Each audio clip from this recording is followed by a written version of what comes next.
So, are you tired of assisting to another online event?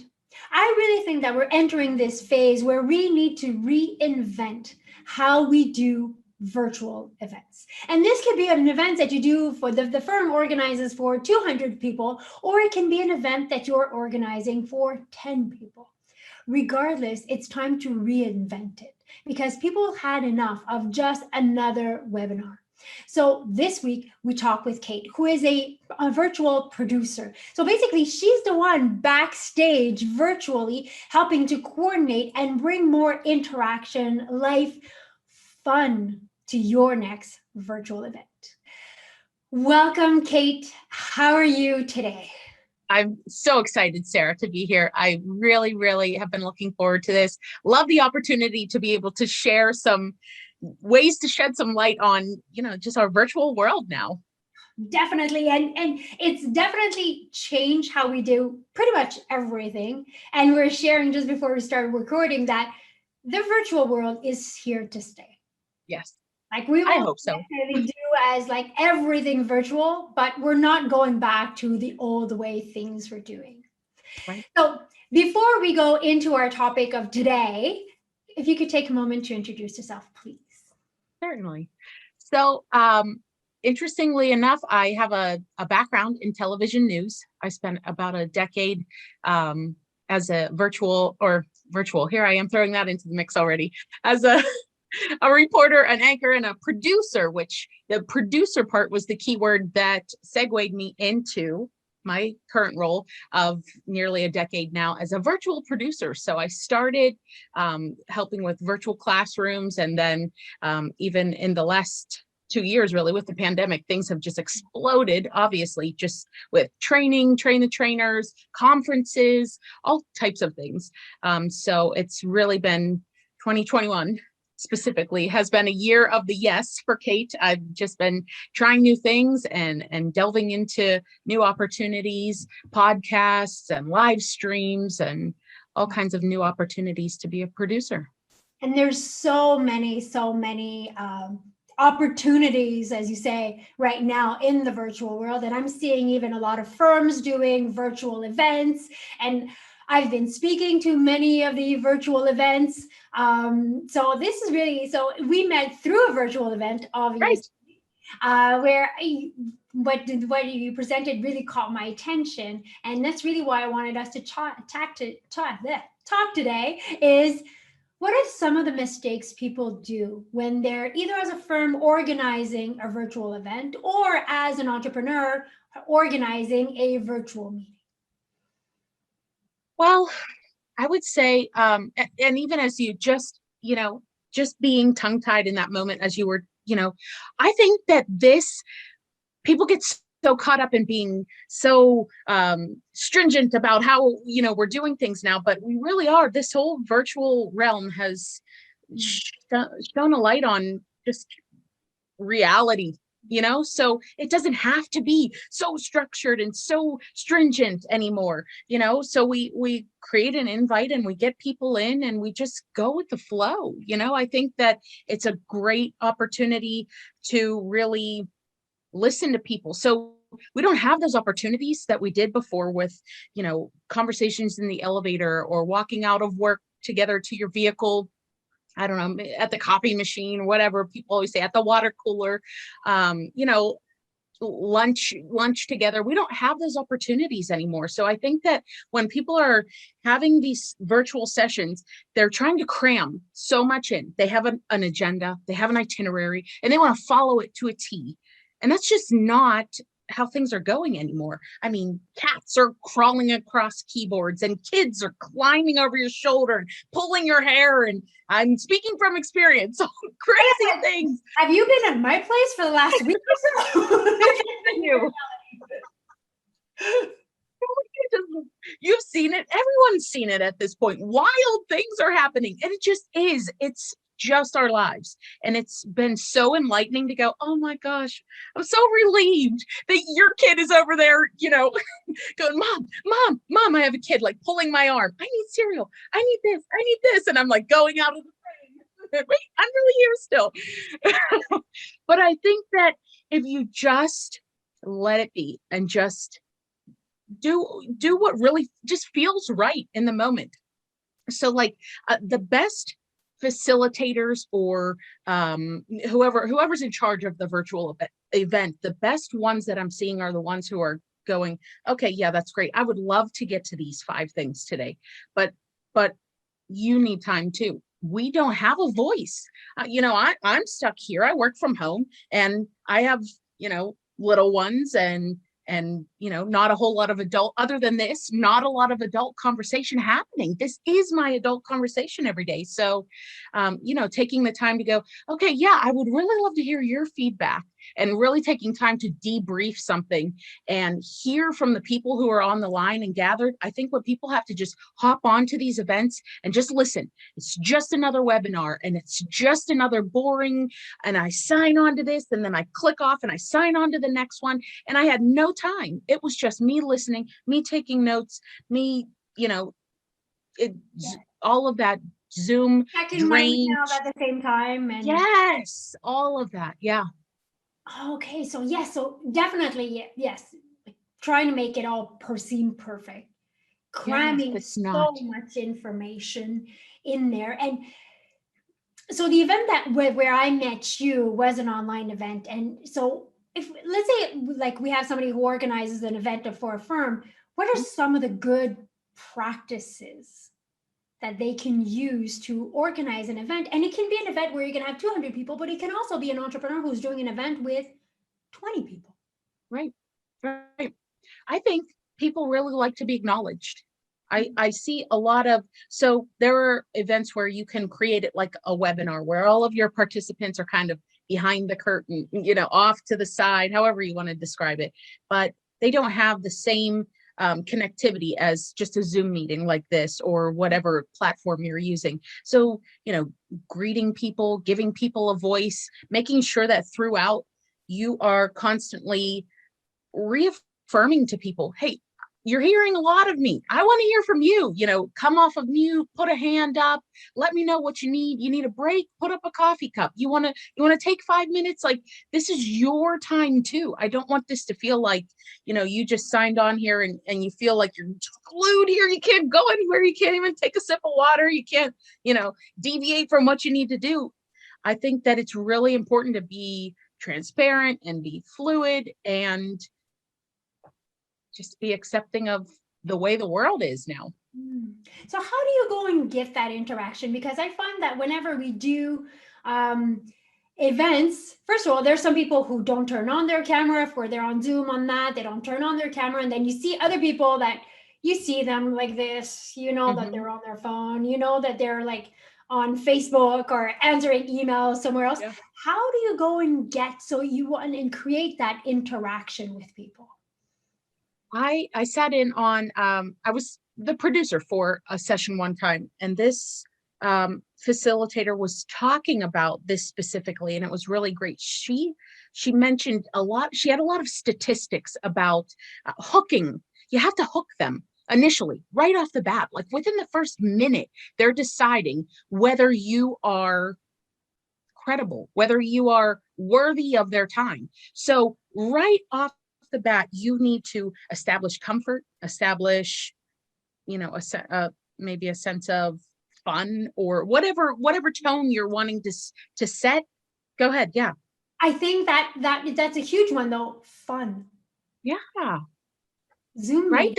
This doesn't have to not be fun. I mean, we can be professional and have fun. We do it at work, right? When we're in the building at work, we're doing those things. Why does that change here? Why would that be a requirement of a virtual meeting or a virtual conference? We can still laugh and we can still, be human.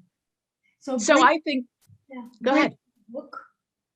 Say it again. You were talking about bringing them in with a hook. Yes. Hooking them in, making them feel right off the bat. And as a producer, I often am the one doing this. This is a big part of my role. So having a producer working tandem so that the facilitator can make sure you hit all your agenda items, rock on, go for it. That's great. I know you have a job to do. Let me do mine alongside you and make this an experience where I can bring in the fun and I can show you all the tips and tricks and all the toys and tools and the fun stuff where you're like, oh my gosh, I didn't know. I had a woman say to me the other day, I've been on Zoom for a year now, like all day, every day. I did not know how to do that. And I was like, oh, well, fun. I'm glad I could show you something. That's what I get a kick out of. That's why I love doing what I do. So I get on and I'm, greeting people as they're coming on. Hey, how are you? What's the weather like? Where are you? Where are you located? Oh, okay. That's awesome. Oh, I hear your dog barking. What kind of dog do you have? Just making them feel comfortable and welcome. And like, this isn't going to be a stuffy, uptight meeting, just another boring meeting. Come in, have fun. Let me show you how to do this. So do you have everything set up right? Did you know you could do this? Did you know this keyboard shortcut? And, kind of going through things and making them feel right off the bat that I want you to feel comfortable and have fun and be engaged. So, I go over tools and how to do things in whatever platform. At this point, it's just a different click of it. It's in a different place, different Zoom, Teams, whatever it is, WebEx, just making sure that they know how to use all that so that when it's time, they're not going, oh, I don't know how to do that. This is just another crummy, and getting frustrated. So as soon as people get frustrated, they're tuning out. They're just done. It's just another boring webinar to them. But if I can show them how to decorate the screen or add a reaction or, do something fun that they didn't know they could do before, they're like, oh, this is interesting. I want to learn how to do this. I'm in. Count me in. And I think it's really important because when the pandemic started, everyone went online and everyone just like, some people were like, Sarah, I have like 6 webinars this week. And it was just like from one extreme to the other. Now I feel that we're entering this phase where we have to reinvent the virtual to make it fun, to make it interactive. Right. And the whole like, you sit in front of your computer and you don't see who else is there and nobody interacts, like that's done. Right. Like, yeah. When you have had too much of something, it's like, oh yeah, can't do it anymore. So overkill. Yes. So now I'm super curious, obviously. So some of the fun features that you find that people don't know and maybe should be considering. So let's go Zoom. All right. Since we're in Zoom now. So I always make sure that people have the right setup. Mm-hmm. So this was that tip that I gave that woman and she was like, oh my gosh, game changer. So when you first get in here, it might not be set up where you can see all your panels. So they don't even know who else is in because like you said, maybe they're not on camera and maybe it's like somebody within their company and they're like, oh, look, Sarah's here. I didn't even know Sarah was here because their participant panel wasn't open. So I have them exit full screen mode so that when they hover on the bottom and check out all those tools and click on participants and click on chat, they then line up on the right side of the screen, one on top of the other and out of the way and not popping up in the middle. And then when they go to breakouts, they have to reconfigure their screen to do that again, unless they have it in settings preset that way, which typically they don't. People just click on a Zoom link and hop in. They don't know all of these different features unless they're using them frequently or unless, this is what they do on a normal basis. So just knowing that other people are in there with you. Some people you might know, then you could send them a chat and be like, hey, I miss you. I haven't seen you in so long. How's it going? How are your kids? How's whoever? And that's true. It's funny because I was in another event last week and that's exactly it. I was looking at everyone who was there and I was like, direct chatting with everyone, just saying, hey, I haven't seen you in a while. How are you? And then, so basically how we would in a normal. Yes. That's the whole thing. Making people feel like we can have some normalcy. So that's also part of like my whole spiel when I get on to a conference or a session or whatever it is. I say, we want to make this as interactive and fun and normal as possible. So let me help you find where all these things are. Get your participant panel open, get your chat panel open, check out that reactions button on the bottom. If you have the newest Zoom update, there's points of ellipsis button, the 3 dots. You have every emoticon that you could want now. You can decorate and have, all kinds of, pick whatever emotion you're feeling, but, get in there and make it fun and show us what you're really feeling and get involved. It's not a webinar. It's not just me talking at you. Come off of mute, raise your hand. Let's get in groups. Let's work in pairs. Let's, whatever you want to do, whatever makes your voice heard, type on the screen. I think it's important too that now that we have a virtual platform, there's a big difference that I'm seeing where some people who maybe they're more introverted, or maybe what they're sharing is something that's like weighing on their heart or mind, and they wouldn't have shared it in a classroom. They wouldn't have just raised their hand and said, well, I feel like, but here, even with annotations on the screen, the facilitator can disable the feature that shows the name of the annotator as they're typing on the screen. So they can contribute something on the screen, and we can all see it and go, oh, wow, that's really impactful. Great comment there, whoever. Or I say to people, maybe you want to share your feedback. Maybe you want to talk about something and bring something to light that you wouldn't normally. You have that opportunity. So send a private message to myself or to the facilitator, and they can say, private message from don't know who, but it says this, this, and this. And you would not, think about it. If you're feeling that way, how many other people in the group are feeling that way? Or how many other people wanted to say that or going, oh my goodness, great point. I'm so glad whoever shared that anonymously. That is true. And we can't do that when we have like live events. And right. And it's reminding me that I've had Zoom meeting where I'm hosting and people are writing to me in private, and now I get it, that it's something that they wouldn't have raised their hand. They wouldn't have said it out loud. But it's an opportunity for me as the host to bring, we got this great question on, and then guaranteed somebody else has that question. Right. So if I'm doing an event on anything, having that, and I think it's the role of the producer or the host, depending how we do them, to set the table on those things. Yes, exactly. Name them, saying, if there's a question you want to ask me in private, just put it here and I'll be able to go and get it and answer it. And, if you write it for me, like just to me, it'll just be for me, and I won't name your name, but I'll bring you a question. Yes. Yep. I love that. And I always make sure I share that because I want people to know this is a new opportunity. I know you think you're just another Zoom session or just another virtual meeting, but let's shed a light on this. This is something that you couldn't do when we were in and out of meetings in a boardroom or, at work. So let's look at the positives. To me, that's a positive. Yeah. So as a firm, or even if I'm doing a webinar for clients or potential clients, and it's a sensitive topic, so having that feature of, just naming, saying, hey, there's a private chat. Yep. You're going to get so much insight that you would normally have. Right. Anonymously. Yeah. Nice. So the event that we also had, that's where I learned the feature that in the breakout rooms, again, we're talking in Zoom, it's probably, you'll tell me if it's the same thing on the other platforms, but I don't use the other platforms much, but there was some breakout rooms and they all had a name. So they all had a topic, and you got to choose which room you were in, kind of like Clubhouse. Yes. Right. Mm-hmm. And that was really cool as a feature. It is a very cool feature. If as an event organizer, that's a feature that people are going to be using more and more?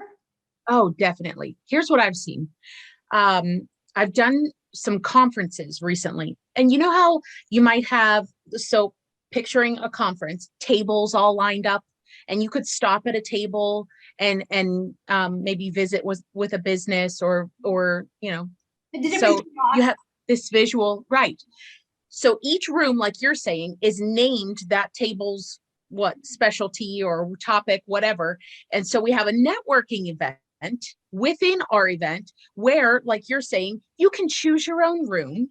So I've gone through and named each breakout room these different tables, and you just choose. And then you can manipulate your own location and go, oh, now I want to go to this table. Now I'm going to move over to this one. Now I'm going to go to this breakout. And you can just keep moving through and network with all these different groups and talk to all these different people in, a virtual simulation of what that would have been in real life.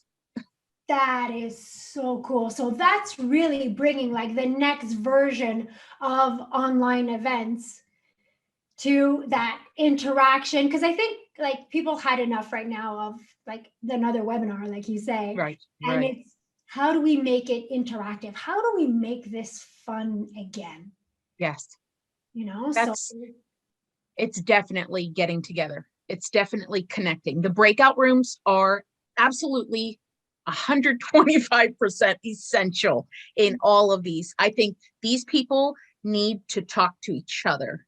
So, yes, we reconvene and we talk about this topic and whatever, and then we go off and we have a brainstorming session or a paired activity or a small group or two large groups, and we spend time in and out of the main room and off into breakouts having that all of those discussions.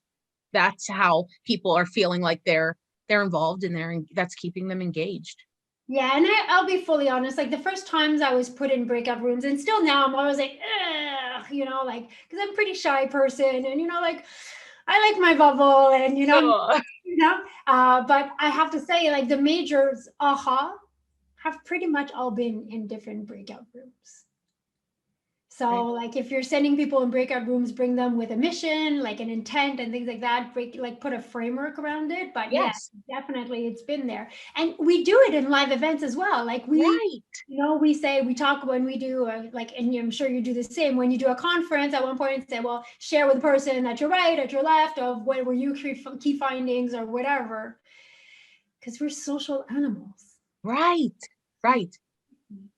I mean, think about it. Even if you're sitting in a big conference, you would have turned to someone at some point, maybe, or someone would have turned to you and said, "Oh, hey, what are you doing here?" Or, that little conversation, we're missing all of those things now. Yeah, so those are all great ways to put it. So for those who use Teams, and I'm wondering, like WebEx, WebEx, but go-to meetings. Yeah. Teams is also a big one. So Is many. there something like the breakout rooms in Teams as well, or Yes. okay? Yes. Almost, I would say pretty much almost all of them at this point have, yeah, yeah, have the breakout feature. Nice, because yeah, like we said, that's the interaction. So as a participant, we do have a responsibility, but as a host, we also do have a responsibility to produce or create those interactions and name like the chat feature. How can you get set up? How can you and make people feel at home? And I like the hey Sophie, how are you? Oh, is that Mhm. like bring a human aspect back to it. Oh, for sure. Yeah. We And definitely have to bring the vulnerability of all of this back into the equation, because not just a webinar. yes, love it, because like we said in the beginning, it is, if the virtual is here to stay. Yeah. Some It's version of it, hybrid, fully, whatever. Yeah. I definitely think I love it. Kate, that where it's can here to stay. people find more about you, what you do? Where can people find you online? So check out my LinkedIn. I also have a Facebook, or not a Facebook, but a YouTube channel where I'm posting videos of a project that I'm working on right now that's trying to help women who have had to make difficult work-life decisions during the pandemic to get back into the workforce. So we have a 30-minute broadcast every month, and they'll post there. And just promotional videos that I make there for those events are on there as well. So yeah, Perfect. I would love the opportunity to connect with others and tell you more about the producer role. And I think it's really essential. I think when you're the host, having that sidekick, so to speak, gives you that peace of mind. So you can focus and go, okay, I wanted to do this, but I definitely see that they need some time to interact here. And hopefully, if you have a producer who can just go with the flow and you send them a private message and say, let's do a breakout here in the next like 5 minutes. Can you get ready? Let's do that. I'm feeling that vibe. They need something here. And I hadn't planned on it originally, and I can't deliver content and do that. So it's nice to have that help. Definitely. And I can see it. Like I've done master classes and whatever in the last several months, and even the chat going on and things like that. And I'm like, okay, you know what? It's a lot. You can't always keep track of everything, and you can't, like you're split your attention. So yes, having a producer, plus they know all these inside tips that we don't know, and I'm like, when I met you the first time, I'm like, that is so cool. I did not know we could do this. So, and obviously I shared it with pretty much everyone I know in my mastermind. I'm like, hey, did you guys know we could do this? So for all of that, for all the people that I know, thank you very much. We all took your tip. Yep. Kate, thank you so, so much. I'll put all your links in the description of the video. Let's put back some humanity, some fun, some interaction into all those virtual events that we create. Yes. Thanks, Sarah. I hope you like this episode. If you did, please give it a thumbs up. And seriously, it's really time to reinvent online events. They're here to stay, they're convenient, and there's really going to be a mix of online and virtual. So let's take the good out of that. And really, let's take all the features that we can to make it more fun, bring some humanity in this thing, bring some more fun in this. So make sure you check out Kate's LinkedIn profile, her website, her YouTube channel. She is filled with tips and tricks to make your next online event super fun. So thank you for being here week after week, and I will see you next Tuesday. I hope you liked this episode. If you did, please make sure you give it a thumbs up, subscribe to the channel, and check out these other videos that I think would probably interest you.